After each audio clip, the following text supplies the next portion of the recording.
Yes, thank you, OIFE, for the invitation. My name is AnnBett Kirkebæk. I'm from Aarhus in Denmark.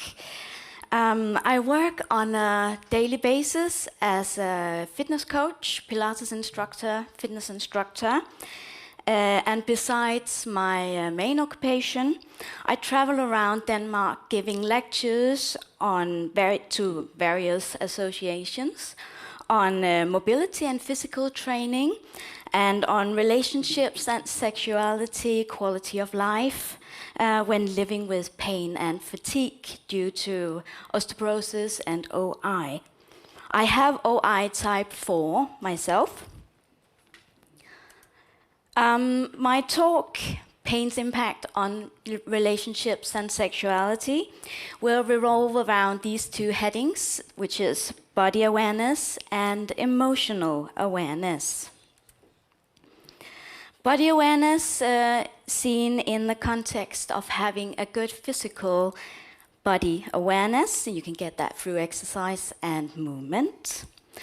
And the emotional awareness seen through the context of the importance of conversation.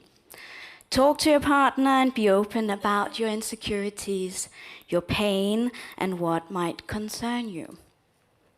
So, this is a personal talk also. In 2005, I was the mother of a 3-year-old girl. I was married to Morten. I'm still married to Morten. And I was pregnant.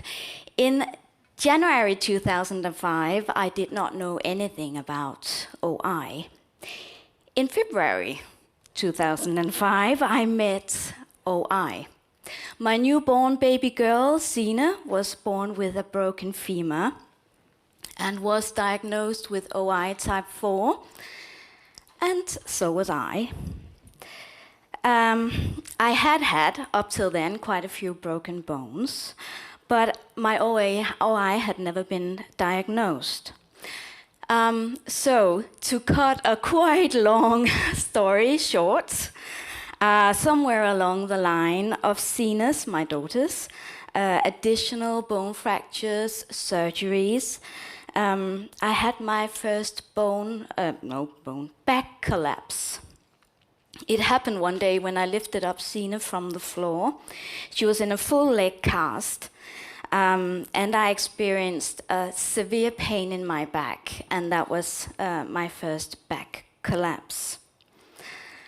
At that time, I did not know what I know today, so I took the advice of laying down as much and as often as I could, and next to Sina, in her full leg cast, I was in a total agony, despair, worries about the future, my future, Sina's future, our family's future, what were our possibilities. But after 3 months' time had passed, my back collapsed battered, and at some point I wrote the following in my diary. I get up slowly, even if it takes 30 minutes to get out of bed, but I do it. Not just because I have to go grocery shopping or pick up children, but also because I hope that tomorrow it might only take me 29 minutes to get out of bed, because I got up today.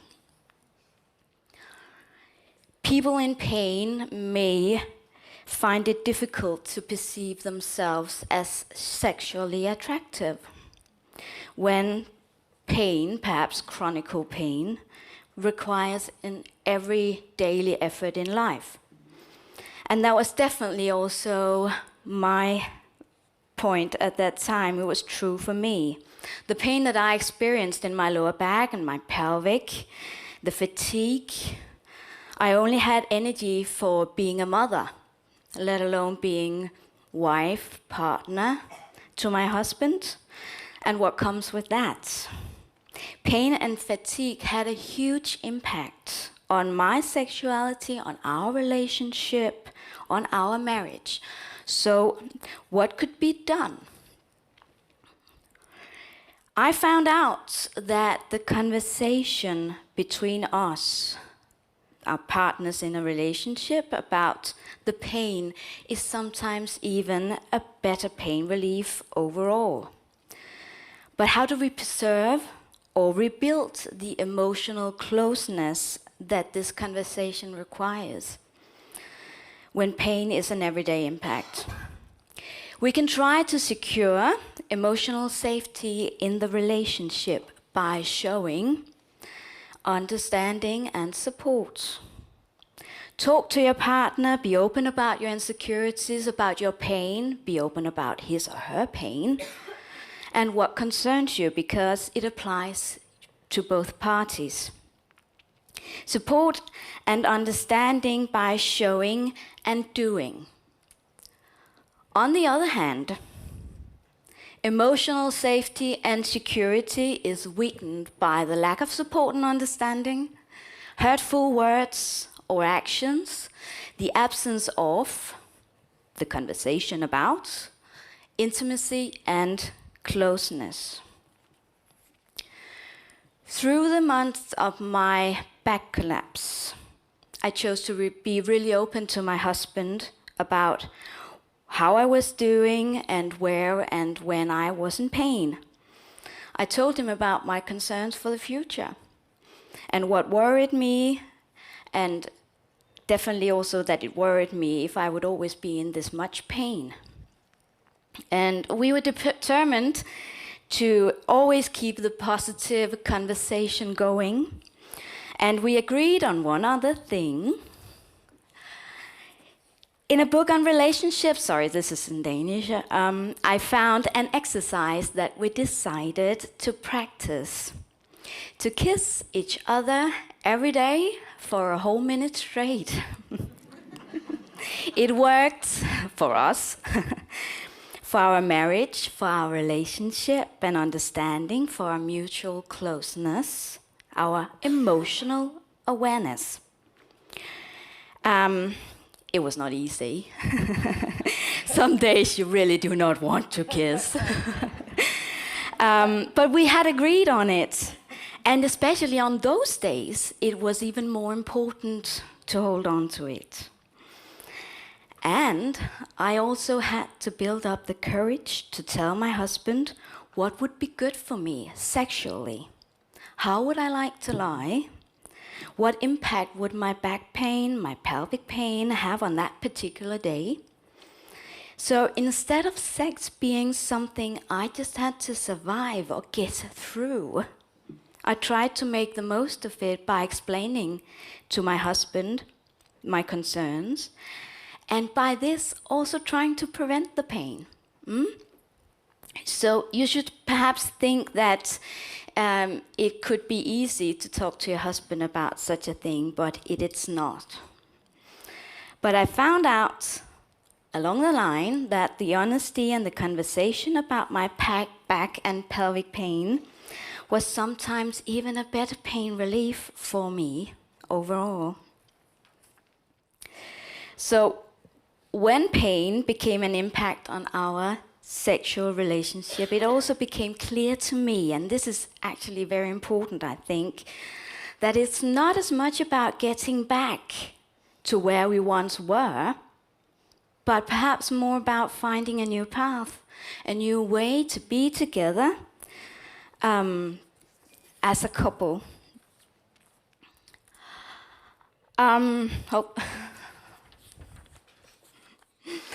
Almost 20 years has passed, and an additional 5 bone fractures, including one more back collapse later. For me, we are still attentive to pain being a game changer on and off in our life, in our marriage, and our sexual relationship. I stopped working as a kindergarten teacher in 2005, and I dedicated my time to my own physical training. And gradually I grew stronger, and along the line I took educations as a physical instructor, fitness coach, Pilates instructor, and this is my job today, my living. Among other sports, I also teach Pilates. Pilates is this gentle and controlled form of muscle training, which precisely for this reason is beneficial for persons with back pains and pelvic pains.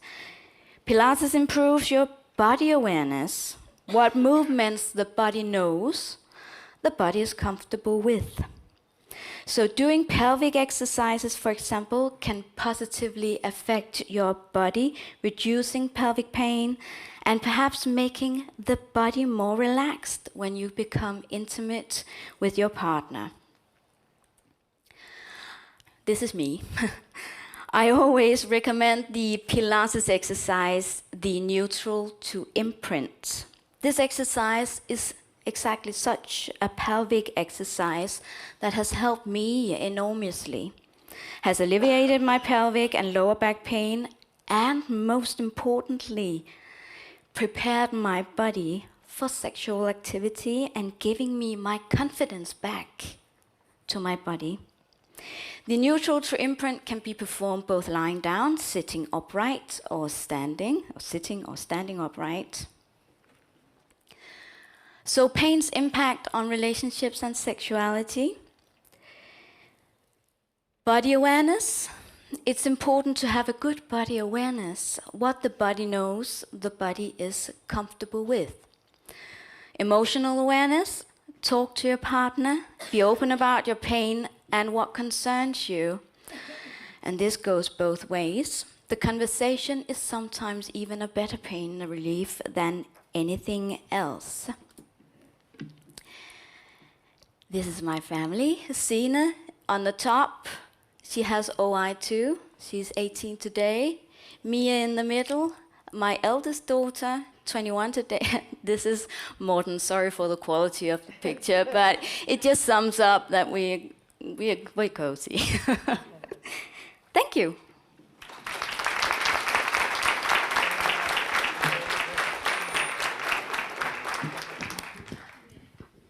Thank you very much. That was really interesting and wonderful. And we have time for a question or two. We do? We do. I thought I went over. No, you did well. Thank you. Any questions, comments, concerns? Yes. Hi, I'm Willemijn. I'm the president of the foundation in the Netherlands. And I was thinking, how can we as a foundation have more awareness of this for our members? Have you any advice for a local foundation?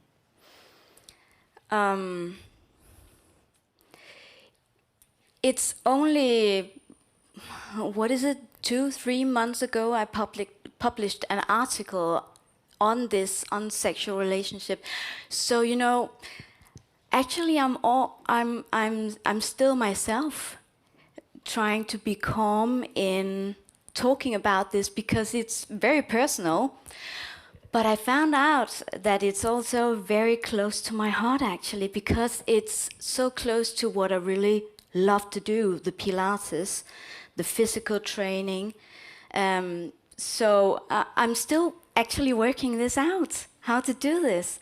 But I travel around Denmark giving lectures to osteoporosis foundations with mostly elderly people, and they come into the room saying like this, how is she going to present this? And when I leave, they have all these questions and they come up. So I really know that it's important. I'll try to figure it out, how to address it. Mm-hmm. AnnBett? Yeah? Yeah, thank you very much for a very interesting speech. My question is, when you were lying there with your collapsed back and slowly got back on 2 feet, did you get any help? Was there anybody that helped you on the way, or did you figure it out yourself? The Danish OI Foundation helped me along the line, but no, in relation to the physical, the body issue, I couldn't get so much help. I had to figure it out all by myself. So this is also why I think it's very important that we talk about body awareness. physical awareness, getting to know our body, and we should perhaps think that we who has OI knows our body, but the tiny bits of movements can do a big change. I don't know if I'm even answering your question, Annbett. If we will need to move on, yes, if you want to, you and Annbett can have a good we'll conversation. talk afterwards. Thank you Thank for you so listening. much. Thank you.